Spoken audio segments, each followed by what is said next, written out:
Welcome to the Genius Factory. Enjoy the video. You start by signing into the Netflix account that actually pays the bill. Once you're signed in, verify the email and payment method so you don't cancel the wrong account. Make sure you know if subscription is billed through Apple, Google, or a third-party provider because the cancel location differs. If you're the profile manager, go to Account immediately and find membership details. This step prevents delays and lets you see your next billing date before you decide to cancel.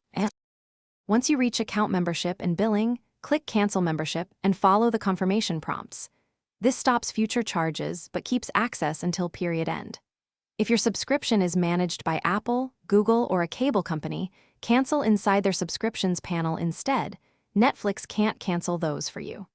To seek a refund for a recent charge, gather transaction ID and date, then contact Netflix Help Chat or your payment provider. Explain the duplicate or unwanted charge and request a refund while citing your billing timeline.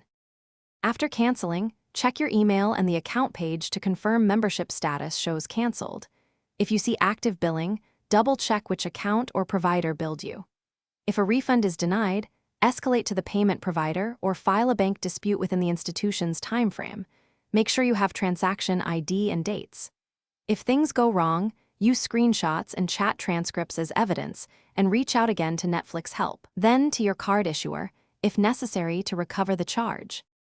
Thanks for watching. If you found this helpful, don't forget to like and subscribe.